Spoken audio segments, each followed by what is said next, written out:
आदरणीय उपस्थित महानुभावहरू नमस्कार। आज म तपाईहरुसँग एक यस्तो शक्तिको बारेमा कुरा गर्न चाहन्छु जुन शक्ति न देखिन्छ न छुन सकिन्छ, तर पनि उसको प्रभाव तपाईको सम्पूर्ण जीवनमा देखिन्छ। मित्रहरू, यो शक्ति हो आत्मविश्वासको। आत्मविश्वास भनेको आफूमा भरोसा गर्नु हो। त्यो शक्ति हो जुन भन्छ हो म सक्छु, म सिक्न सक्छु, म फेरि उठ्न सक्छु। जब संसार तपाईमाथि शंका गर्छ, जब तपाई आफै डराउनुहुन्छ, त्यस समयमा आत्मविश्वास नै तपाईको साथ दिने सबैभन्दा ठूलो शक्ति हो। आत्मविश्वास जन्मदैन, निर्माण गरिन्छ। हामी मध्ये धेरैलाई लाग्छ आत्मविश्वास जन्मजात हुन्छ, तर सत्य त्यो होइन। आत्मविश्वास निर्माण गरिन्छ अभ्यास, अनुभव र सोच मार्फत। हरेक चोटी जब तपाई डर मान्नु हुँदैन भन्ने निर्णय लिनुहुन्छ, जब तपाई आफ्नै कमजोरी स्वीकार गरेर अगाडि बढ्नुहुन्छ र जब तपाई म सक्दिन भन्ने शब्दलाई म सक्छु भन्नेमा बदल्नुहुन्छ, त्यस बेलादेखि तपाईमा आत्मविश्वास पलाउँछ। मित्रहरू, आत्मविश्वास बढाउन 4 वटा सूत्र म शेयर गर्न जाँदैछु।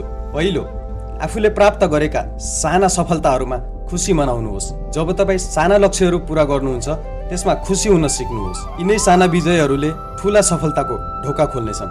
दोस्रो, नकारात्मक सोचबाट टाढा रहनुहोस्। आत्मविश्वासलाई मार्ने सबैभन्दा ठूलो हतियार हो म सक्छु कि सक्दैन भन्ने डर।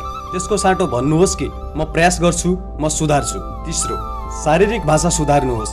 सिधा उभिनुहोस्, आँखामा आँखा मिलाएर बोल्नुहोस् र मुस्कुराउनुहोस्। शरीरको हावभावले पनि तपाईको आत्मविश्वास झल्काउँछ। चौथो, तुलना नगर्नुहोस्। अरूसँग तुलना गर्दा आफ्नो आत्मविश्वास घट्छ।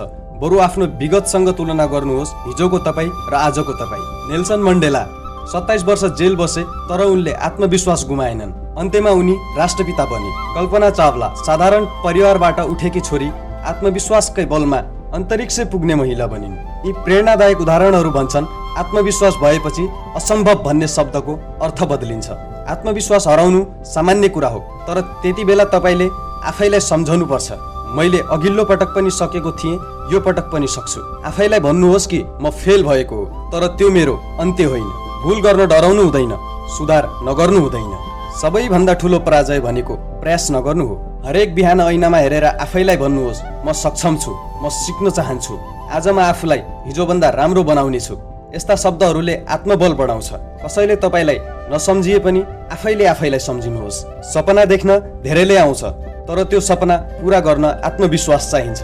तपाईको यात्रामा अप्ठ्याराहरू आउनेछन्, तर आत्मविश्वास भनेको त्यो बत्ती हो जसले तपाईलाई अन्धकारमा पनि बाटो देखाउनेछ।